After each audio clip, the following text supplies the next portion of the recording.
ಹೋದ್ರು ಅವ್ರು women rights commission human rights commission ಅಲ್ಲಿ ವುಮೆನ್ ರೈಟ್ಸ್ ಫೋನ್ ಮಾಡಿದ್ರು, ತುಂಬಾ ಪ್ರಾಬ್ಲಮ್ ಆಗ್ತಾ ಇದೆ, ನಾವು ಗಮನಕ್ಕೆ ತಂದ್ರು ಏನು ಪ್ರಯೋಜನ ಆಗ್ತಾ ಇಲ್ಲ ಅಂತ ನನಗೆ ಇಲ್ಲ ಆ ತರ ಇದ್ರೆ ದಯಮಾಡಿ ಅವ್ರಿಗೆ ಹೇಳಿ ನಮ್ಮನ್ನ ಒಂದ್ಸಲ ಭೇಟಿ ಮಾಡ್ಲಿಕ್ಕೆ. ರೆಗ್ಯುಲರ್ ಹಾಸ್ಟೆಲ್ ವಿಸಿಟ್ ನಡೀತಾನೆ ಇರ್ತದೆ ಇದ್ರಲ್ಲಿ.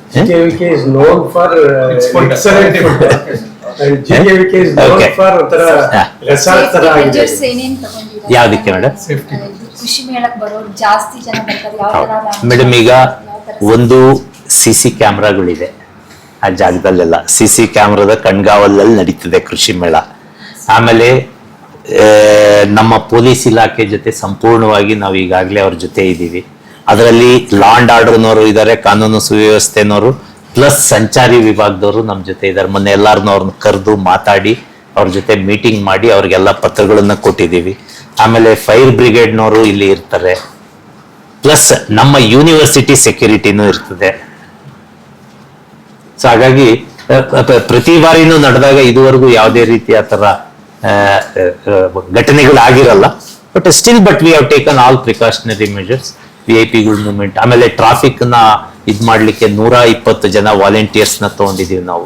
ಅವ್ರ ಪ್ರತಿ ಜಾಗದಲ್ಲೂ. ಆಮೇಲೆ ಕೆಲವು ಸಲ ಇಷ್ಟೆಲ್ಲ ಹೇಳಿದ್ರು ಕೇಳದೆ ಇರುವಂತ ಪರಿಸ್ಥಿತಿನಲ್ಲಿ ಟೋಯಿಂಗ್ ವೆಹಿಕಲ್ ತಗೊಂಡಿದೀವಿ ಪೊಲೀಸ್ ಡಿಪಾರ್ಟ್ಮೆಂಟ್ ಇಂದ. ಟ್ರಾಫಿಕ್ಗೆಲ್ಲೂ ಯಾವ್ದೋ ವಾಹನ ಕೆಟ್ಟು ನಿಂತು ಬಿಟ್ರೆ ಮಾಡಿದ್ರೆ ಅದನ್ನ ಟೋ ಮಾಡ್ಲಿಕ್ಕೆ ಅವಕಾಶ ಆಗ್ಲಿ ಅಂತ ಹೇಳಿ ಆ ವ್ಯವಸ್ಥೆಯನ್ನು ನಾವು ಮಾಡ್ಕೊಂಡಿದ್ದೀವಿ.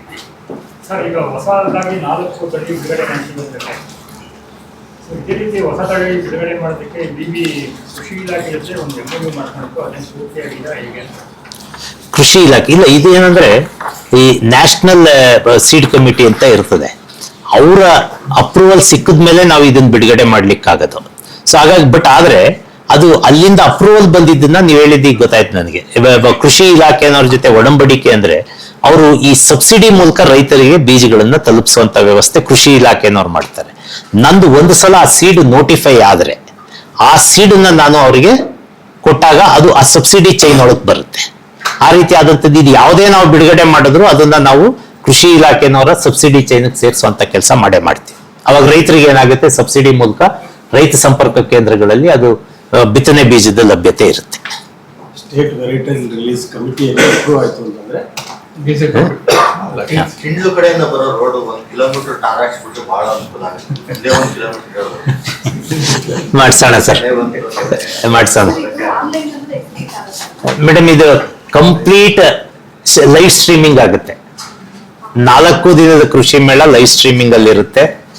ಅದು ಯಾರು ಬೇಕಾದ್ರೂ ನೋಡ್ಬೋದು. ಅದು ಈ ಸಲ ಅದಕ್ಕೋಸ್ಕರನೇ ಮಳೆ ಬಂದ್ರು ಪೆವಿಲಿಯನ್ಗಳೆಲ್ಲ ಮೇಲ್ಗಡೆನೂ ಕವರ್ ಮಾಡ್ಬಿಟ್ಟಿದೀವಿ.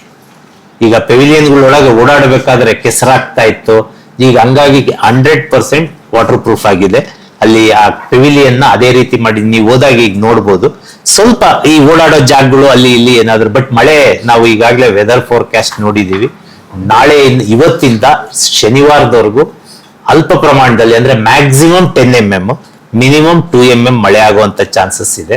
ಹಾಗಾಗಿ ಅಷ್ಟು ಮಳೆ ಬಂದ್ರೂ ನಮ್ಗೇನ್ ಸಮಸ್ಯೆ ಆಗಲ್ಲ. ಎರಡನೇದು ಸ್ವಲ್ಪ ಧೂಳು ಅದು ಇದು ಅವಾಯ್ಡ್ ಆಗುವಂತ ಚಾನ್ಸಸ್ ಇರುತ್ತೆ ಏನಾದ್ರು ಸ್ಪ್ರಿಂಕಲ್ ಆದಂಗ ಆದ್ರೆ. ಬಟ್ ವೆದರ್ ಫೋರ್ಕಾಸ್ಟ್ ಪ್ರಕಾರ ಡೌನ್ ಪೋರ್ ಇಲ್ಲ, ಆಮೇಲೆ ಕಂಟಿನ್ಯೂಸ್ ಇಲ್ಲ. ಸೊ ನಾವು ಅದನ್ನ ನೋಡ್ಕೊಂಡಿದೀವಿ. ಆಮೇಲೆ ಈ ಸಲ ಮಳೆ ಬಂದ್ರೆ ಈ ಡೆಮಾನ್ಸ್ಟ್ರೇಟ್ ಮಾಡೋರಿಗೆ ಇವ್ರಿಗೆ ಯಾರಿಗೂ ಸಮಸ್ಯೆ ಆಗಲ್ಲ. ಅದನ್ನ ನಾವು ಆಮೇಲೆ ಎಲ್ಲಾ ಕಡೆ ಡ್ರೈನ್ಗಳು ಓಪನ್ ಮಾಡಿದೀವಿ. ಅಲ್ಲಿ ಬಿದ್ದಿದ್ ನೀರು ಸರಾಗವಾಗಿ ಅಲ್ಲಿ ಫಾರ್ಮ್ ಪಾಂಡ್ ಗರ್ದು ಹೋಗ್ಲಿಕ್ಕೆ ಆ ವ್ಯವಸ್ಥೆಯನ್ನು ಮಾಡಿದೀವಿ. ಹಾಗಾಗಿ ಅಷ್ಟೊಂದು ಈ ಬಾರಿ ಮಳೆ